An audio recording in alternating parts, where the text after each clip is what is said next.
جو لوگ اس سال حج پر نہیں جا سکے، فرمان مصطفیٰ صلی اللہ علیہ وسلم ہے کہ جس نے یہ سورت پڑھ لی سمجھ لے اسے 7 بار حج کرنے سے زیادہ ثواب ملے گا اور زندگی بھر کے تمام گناہ مٹ جائیں گے۔ بسم اللہ الرحمن الرحیم۔ السلام علیکم میری پیاری بہنوں اور میرے پیارے بھائیوں، جو لوگ حج پر نہیں جا سکے وہ لوگ گھر بیٹھ کر سورت مبارک کو پڑھ لیں۔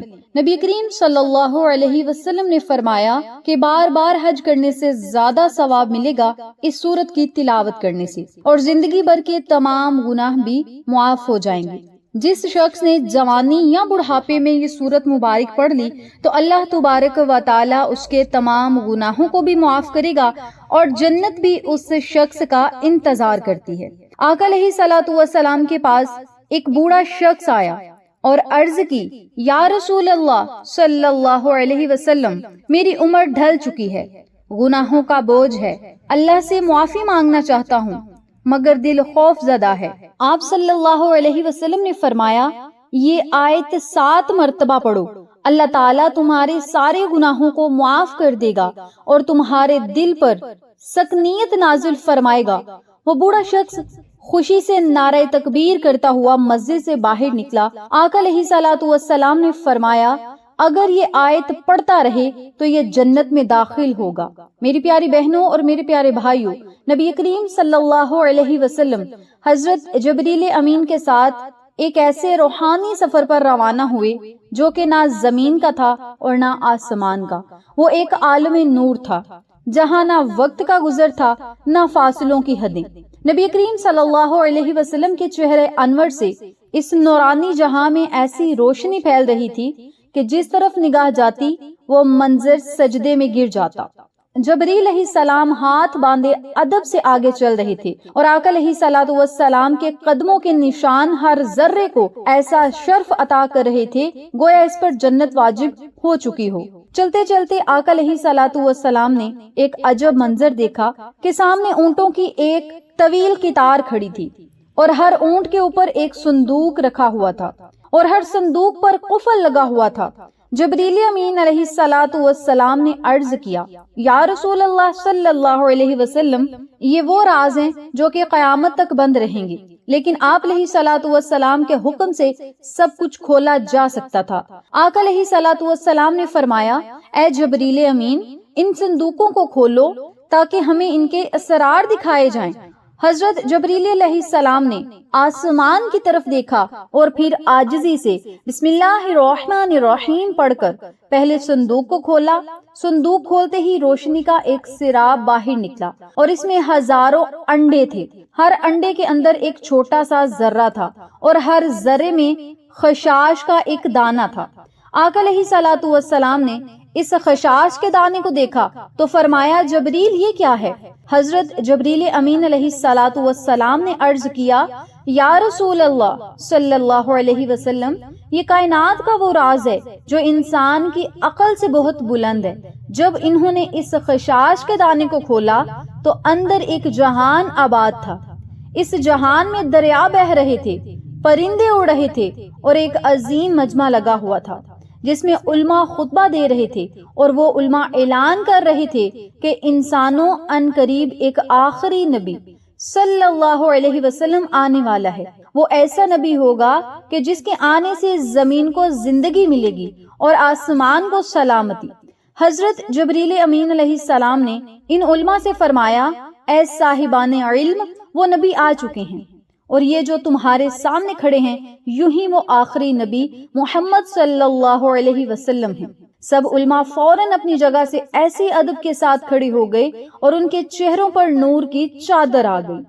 ان کی زبانوں سے بیک وقت ایک ہی جملہ نکلا، مرحبا یا حبیب صلی اللہ علیہ وسلم۔ آقا علیہ الصلوۃ والسلام نے فرمایا، اے جبریل، یہ منظر تو ایسا ہے کہ دل کو کپکپاہٹ ہو اور روح جد میں آ جائے۔ حضرت جبریل امین نے عرض کیا کہ یا رسول اللہ صلی اللہ علیہ وسلم، یہ تو ایک صندوق کا راز ہے اور اس جیسے ہزاروں صندوق اور ہیں۔ ہر صندوق میں لاکھوں جہان ہیں اور ہر جہان میں آپ علیہ الصلوۃ والسلام کی آمد کا ذکر ہو رہا ہے۔ آپ کی نبوت کی روشنی ان انڈوں کے اندر داخل ہو کر عالموں تک پہنچی جا چکی ہے۔ پھر آقا علیہ الصلوۃ والسلام ایک اور صندوق کے قریب گئے۔ جبریل امین نے بسم اللہ الرحمن الرحیم پڑھی اور صندوق کھولا تو اندر ایک شہر تھا۔ اس شہر کے در و دیوار پر لکھا ہوا تھا لا الہ الا اللہ محمد الرسول اللہ صلی اللہ علیہ وسلم۔ اس شہر کے ہر مکین کی پیشانی پر نور تھا اور سب ذکر کر رہے تھے۔ یہ منظر دیکھ کر آقا علیہ الصلوۃ والسلام کی آنکھوں میں آنسو آ گئے اور فرمایا جبریل علیہ السلام یہ لوگ کون ہیں؟ جبریل امین نے کہا یہ آپ کی امت ہے جو ابھی دنیا میں نہیں آئی مگر ان کے دلوں میں آپ کی محبت رکھی جا چکی ہے۔ ان کا رزق، ان کی دعا، ان کا ایمان سب اسی ذکر سے ہے۔ آقا علیہ الصلوۃ والسلام نے فرمایا اے جبریل اگر یہ سب میرے امتی ہیں تو کیا ان کے گناہ معاف ہوں گے؟ تو جبریل امین نے کہا یا رسول اللہ صلی اللہ علیہ وسلم اگر وہ آپ کا نام لے کر ایک بار بھی آنکھ بھر کے رو لیں تو ان کے گناہوں کو زمین سے آسمان تک معاف کر دیا جائے گا۔ اگر وہ ایک مرتبہ بھی یہ مختصر سا کلمہ پڑھ لیں سبحان اللہ و بحمدہ لا الہ الا هو الحی القیوم تو ان کے نامہ اعمال میں ہزاروں نیکیاں لکھ دی جائیں گی۔ آقا علیہ الصلوۃ والسلام نے فرمایا جبریل ان صندوقوں میں کتنی نشانیاں ہیں؟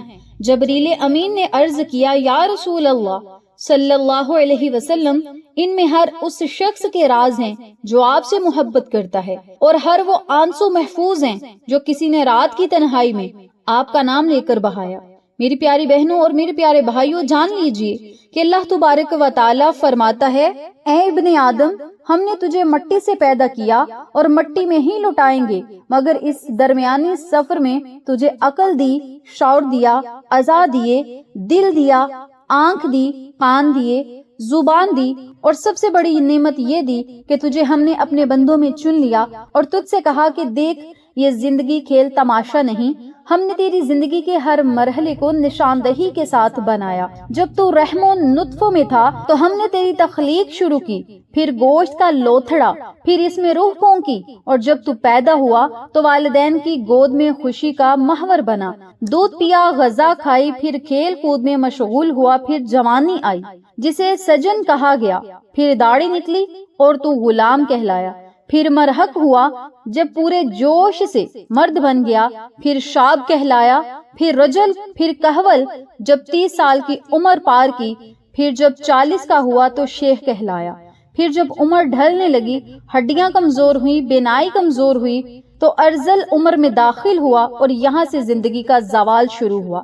حضرت انس رضی اللہ تعالی عنہ سے مروی ہے کہ آقا علیہ الصلوۃ والسلام نے ارشاد فرمایا کہ جن کی عمر اسلام میں 40 سال کو پہنچ جائے اللہ تعالیٰ اس کو 3 بڑی بیماریوں سے محفوظ فرماتا ہے، جنون، جزام اور برس، اور وہ 50 سال کی عمر کو پہنچتا ہے تو اللہ اس پر حساب کو آسان فرما دیتا ہے۔ جب وہ 60 سال کا ہوتا ہے تو اللہ تعالیٰ اس کو اپنی طرف رجوع کرنے کی توفیق دیتا ہے، اور جب 70 سال کا ہو جاتا ہے تو آسمان والے اس سے محبت کرنے لگتے ہیں۔ 90 سال کا ہوتا ہے تو اللہ تعالیٰ اس کے تمام پچھلے گناہوں کو معاف فرما دیتا ہے۔ اس کا لقب امین اللہ اور اسیر اللہ فی الارض رکھا جاتا ہے، زمین پر اللہ کا قیدی، کیونکہ وہ قوت سے محروم ہوتا ہے، خواہشات مر چکی ہوتی ہیں تو وہ ایک قیدی کی طرح زندگی گزار رہا ہوتا ہے۔ حضرت ابو بکر صدیق رضی اللہ تعالی عنہ سے روایت ہے کہ آپ رضی اللہ تعالی عنہ نے فرمایا آقا علیہ الصلوۃ والسلام کے پاس ایک شخص حاضر ہوا اور پوچھا یا رسول اللہ صلی اللہ علیہ وسلم سب سے بہترین شخص کون ہے؟ آپ علیہ الصلوۃ والسلام نے فرمایا جو شخص بڑھاپے کو پہنچے اور اس کی نیکیاں بہت زیادہ ہوں، اور سب سے برا وہ ہے جو بڑھاپے کو پہنچے اور اس کے گناہ زیادہ ہوں۔ میری پیاری بہنوں اور میرے پیارے بھائیوں جان لیجئے حضرت ابن مسعود رضی اللہ تعالی عنہ بیان کرتے ہیں آقا علیہ الصلوۃ والسلام نے فرمایا قیامت کے دن ابن آدم سے 5 سوال ہوں گے، جن میں سے ایک یہ ہوگا کہ اپنی جوانی کہاں خرچ کی، اپنی عمر کس چیز میں ضائع کی، اپنے علم پر کتنا عمل کیا۔ حضرت علی رضی اللہ تعالی عنہ کے پاس ایک شخص آیا اور کہنے لگا میرے بال سفید ہوتے جا رہے ہیں، یہ کس چیز کی علامت ہے؟ فرمایا یہ یاد دہانی ہے، تو اس دنیا میں نہیں رہے گا اور ان قریب اس دار فانی سے رخصت ہونے والا ہے۔ حضرت سعد رضی اللہ تعالی عنہ سے روایت ہے، آقا علیہ الصلوۃ والسلام نے فرمایا کہ نمازوں کے بعد یہ دعا کیا کرو، اے اللہ میں بزدلی سے تیری پناہ مانگتا ہوں اور قبر کے عذاب سے تیری پناہ مانگتا ہوں۔ لہٰذا اے بندہ مومن، اگر اللہ نے تجھے جوانی دی، صحت دی، طاقت دی تو اس کا شکر ادا کر اور نیک اعمال کر تاکہ بڑھاپے میں تیرے لیے آسانیاں ہوں۔ نبی کریم صلی اللہ علیہ وسلم نے فرمایا، جو شخص 7 مرتبہ یہ آیت پڑھ لے تو اللہ تعالیٰ اس کے تمام گناہوں کو معاف فرما دیتا ہے اور 7 بار حج کرنے سے زیادہ اسے ثواب ملے گا اور زندگی بھر کے گناہوں کو معاف کر دیا جائے گا۔ میری پیاری بہنوں اور میرے پیارے بھائیوں، بوڑھے لوگوں کی عبادت کا ذکر قرآن پاک میں خاص اہمیت کے ساتھ آیا ہے۔ بڑھاپے میں عبادت کرنا نہ صرف اجر عظیم کا باعث ہے بلکہ یہ آخرت کی کامیابی کا بھی ایک ذریعہ ہے۔ قرآن پاک میں اللہ تعالیٰ فرماتے ہیں، جو کوئی نیک عمل کرے، خواہ مرد ہو یا عورت، بشرط یہ وہ مومن ہو، تو یوں ہی لوگ جنت میں داخل ہوں گے اور ان کے ساتھ ذرہ برابر بھی ناانصافی نہیں کی جائے گی۔ بوڑھے افراد اگر عمر کے آخری حصے میں بھی نیک اعمال کرتے رہیں تو ان کے لیے یہ آخرت میں نجات کا سبب بن سکتا ہے۔ بڑھاپا توبہ اور رجوع اللہ کا بہترین وقت ہے۔ آقا علیہ الصلوۃ والسلام نے فرمایا، اللہ تعالیٰ بندے کی توبہ قبول کرتا ہے جب تک اس کی روح حلقوم تک نہ پہنچے، یعنی خلق تک نہ پہنچے۔ بوڑھے لوگوں کو چاہیے کہ وہ اپنی زندگی کے آخری لمحات میں کثرت سے استغفار کریں، اللہ سے توبہ کریں، معافی مانگیں۔ بڑھاپے میں طاقت کم ہو جاتی ہے لیکن ذکر و تسبیح ہر وقت کی جا سکتی ہے۔ نبی کریم صلی اللہ علیہ وسلم نے فرمایا، تمہارے بوڑھے لوگ تمہارے سب سے بہترین ہیں۔ بوڑھے افراد اگر قرآن پاک کی تلاوت، تسبیحات پڑھیں، سبحان اللہ، الحمدللہ، اللہ اکبر اور درود پاک پڑھتے رہیں تو ان کے لیے نور قبر اور آخرت میں نجات کا ذریعہ بنے گا۔ بڑھاپے میں جسمانی کمزوری اور بیماریاں عام ہو جاتی ہیں لیکن صبر کرنا اور اللہ کا شکر کرنا بھی عبادت ہے۔ اللہ تعالیٰ سورۃ ال-عمران میں فرماتا ہے، اگر تم صبر کرو اور پرہیزگاری اختیار کرو تو یہ صبر کرنا ہمت کے کاموں میں سے ہے۔ بوڑھے لوگوں کی دعائیں خاص طور پر قبول ہو جاتی ہیں کیونکہ وہ خلوص کے ساتھ اللہ تعالیٰ سے مانگتے ہیں۔ آقا علیہ الصلوۃ والسلام نے فرمایا، 3 لوگوں کی دعا رد نہیں ہوتی، مظلوم کی دعا، مسافر کی دعا، ماں باپ کی دعا۔ بوڑھے لوگوں کو چاہیے وہ اپنی باقی زندگی اللہ کی عبادت، توبہ، ذکر اور دعا میں گزاری۔ یہ نہ صرف ان کے گناہوں کا کفارہ بنے گا بلکہ انہیں آخرت میں بلند درجات عطا کرے گا۔ اللہ تعالیٰ ہم سب کو عمر عزیز کے آخری حصے کو نیکی میں گزارنے کی توفیق عطا فرمائے، آمین۔ اب ہم اپنے عمل کی طرف چلتے ہیں جو آپ نے عمل پڑھنے اور رب تعالیٰ سے آپ نے 7 حج سے زیادہ ثواب بھی حاصل کرنے اور اپنے گناہوں کو بھی معاف کروانے۔ اور نبوی یہ عمل ہے، نبوی وظیفہ ہے جس کے پڑھنے سے زندگی کے گناہ بھی معاف ہوں گے اور 7 حج سے زیادہ ثواب بھی ملے گا۔ قرآن مجید میں ایک ایسی آیت ہے جس کے بارے میں بعض احادیث میں ذکر آیا ہے کہ اسے پڑھنے سے حج جتنا ثواب ملتا ہے۔ یہ آیت سورۃ ال-عمران کی آیت نمبر 97 ہے۔ آیت مبارکہ سکرین پر میں نے دکھا دیا، دھیان اور توجہ سے دیکھیے گا اور اسے دھیان سے پڑھیے گا۔ حدیث پاک میں آیا ہے کہ جو شخص یہ آیت پڑھے اسے 1 حج کا ثواب ملتا ہے۔ ایک روایت کے مطابق آقا علیہ الصلوۃ والسلام نے فرمایا، جو شخص سورۃ ال-عمران کی آیت وَلِلَّهِ عَلَى النَّاسِ حج البیت پڑھے، اس کے لیے 1 حج کا ثواب لکھا جاتا ہے۔ البتہ یہ فضیلت ثواب کے اعتبار سے ہے، یعنی یہ آیت پڑھنے سے حج کے برابر ثواب ملتا ہے، لیکن یہ حج کے فرض ہونے کی جگہ نہیں لے سکتی۔ لیکن حج جتنا ہمیں ثواب ملتا ہے، جو شخص استطاعت رکھتا ہے اس پر حج کرنا فرض ہے۔ اس آیت کو روزانہ پڑھنا ایک بہترین عمل ہے، خاص طور پر ان لوگوں کے لیے جو حج کی سعادت حاصل نہیں کر پاتے۔ حج کرنے کی خواہش ہے لیکن ان کے پاس پیسے نہیں، وسائل نہیں، تو وہ گھر بیٹھ کر اس آیت مبارکہ کو ضرور پڑھیں۔ انشاءاللہ بفضل خدا گھر بیٹھے ہی رب تعالیٰ ان کی نیت کو دیکھتا ہے، رب تعالیٰ ان کے اعمال کو دیکھتا ہے اور مولا انہیں گھر بیٹھے ہی حج جتنا ثواب عطا کرے گا۔ یاد رکھیے گا، جب نبی کریم صلی اللہ علیہ وسلم نے یہ آیت مبارکہ بتائی، وہ بوڑھا شخص خوشی سے نعرہ تکبیر بلند کرتا ہوا مسجد سے باہر نکلا اور آپ علیہ الصلوۃ والسلام نے کیا فرمایا، توجہ سے سنیے گا۔ فرمایا، اگر یہ آیت پڑھتا رہے تو جنت میں داخل ضرور ہوگا، کیونکہ یہ آیت تمام گناہوں کو ایسے گراتی ہے جیسے درخت سے پتے گرتے ہیں۔ میری پیاری بہنوں اور میرے پیارے بھائیوں، جان لیجئے جو شخص ان بابرکت آیات کے ساتھ استغفر اللہ کو بھی شامل کر لی تو رب تعالیٰ اس کے دل کو نور سے بھر دے گا، قبر کو وسعت دیتا ہے اور اس پر جنت کے دروازے کھول دیے جاتے ہیں۔ میری پیاری بہنوں اور میرے پیارے بھائیوں، حضرت عبداللہ بن ابن عباس بیان کرتے ہیں، آقا علیہ الصلوۃ والسلام نے ارشاد فرمایا، جو بندہ ان کلمات کو صبح و شام 7 مرتبہ پڑھتا رہے تو اللہ تعالیٰ اس سے راضی ہو جاتا ہے، اگرچہ اس کے گناہ زمین سے آسمان تک ہوں، رب تعالیٰ ضرور اس کے گناہوں کو معاف فرمائے گا، صرف اس آیت مبارکہ کو 7 مرتبہ پڑھنے سے۔ جو شخص ہر روز رات کو بستر پر لیٹ کر یہ آیت 7 بار پڑھ لے گا تو اس کے سابقہ تمام گناہ معاف ہو جائیں گے اور 7 بار حج کرنے سے زیادہ ثواب ملے گا۔ میری پیاری بہنوں اور میرے پیارے بھائیوں، حدیث پاک میں ہے، آقا علیہ الصلوۃ والسلام نے ایک دن صحابہ کرام علیہ مجمعین سے فرمایا، واللہ علی الناس حج البیت، 7 مرتبہ پڑھو، 7 مرتبہ پڑھو۔ جس نے اسے 1 مرتبہ پڑھا اس کے لیے 10 نیکیاں لکھ دی جائیں گی، اور جس نے اسے 10 مرتبہ پڑھا اس کے لیے 100 نیکی لکھ دی جائے گی، اور جس نے اسے 100 مرتبہ پڑھا اس کے لیے 1000 نیکی لکھ دی جائے گی، اور جو زیادہ پڑھے گا تو اللہ رب العزت اسے زیادہ عطا کرے گا، اور جو اللہ رب العزت سے بخشش طلب کرے گا تو رب تعالیٰ اسے بخش دے گا۔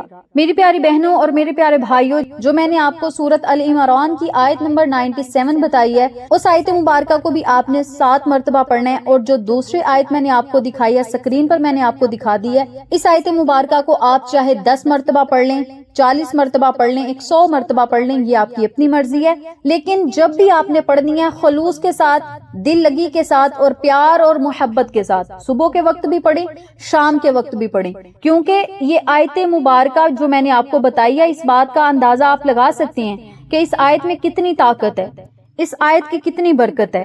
جان لیجئے جو شخص بھی ان بابرکت کلمات کو پڑھے گا تو اللہ تبارک و تعالیٰ اس کے تمام گناہوں کو معاف کرے گا، اس پر رحمتیں نازل ہوں گی۔ اسی لیے ہمیں چاہیے روزانہ زیادہ سے زیادہ ان کلمات کو پڑھیں۔ ماہ ذی الحج کا مہینہ شروع ہونے والا ہے، تو ذی الحج کے مہینے میں اگر آپ چاہتے ہیں کہ آپ کے اگلے پچھلے گناہوں کو رب تعالیٰ معاف کر دے، رزق میں برکتیں ہوں، رحمتیں ہوں، انعامات کی بارش ہو، نیکیاں ہی نیکیاں ہو، گناہ مٹ جائیں، گناہ معاف ہو جائیں، رب تعالیٰ ہمیں اپنی رحمت کے سائے تلے جگہ دے، ہماری دعاؤں کو سنے اور مقبول کرے، تو بس آپ نے ماہ ذی الحج میں یہ ایک آیت روزانہ 7 مرتبہ صبح، 7 مرتبہ شام کو ضرور پڑھنی ہے، اور جو دوسری آیت میں نے آپ کو بتائی ہے اسے آپ چاہے 10 مرتبہ پڑھ لیں، 100 مرتبہ پڑھ لیں، یہ آپ کی اپنی مرضی ہے۔ جو ہی آپ نے یہ آیت مبارکہ پڑھنی ہے، اول آخر 7 مرتبہ درود پاک پڑھیں، رب تعالیٰ سے رو رو کر، گڑ گڑا کر، عاجزی کے ساتھ خوب دعائیں کریں، انشاءاللہ بفضل خدا رب تعالیٰ نے چاہا تو آپ کو ایسے ایسے انعامات اور مقامات، عزتیں، مرتبے اور شہرتیں عطا کرے گا کہ دنیا دیکھ کر حیران رہ جائے گی۔ اگر آپ بھی چاہتے ہیں کہ اللہ رب العزت کی تمام رحمتیں آپ سمیٹ سکیں تو بس اس آیت مبارکہ کو اپنی زندگی میں شامل کریں۔ آپ نے زیادہ دن تک نہیں، بس ماہ ذی الحج کی 1 تاریخ سے لے کر 10 تاریخ تک اس عمل کو جاری رکھیں، اپنے مقدر تقدیر نصیب کو چمکتا ہوا خود اپنی آنکھوں سے دیکھیں۔ جزاک اللہ۔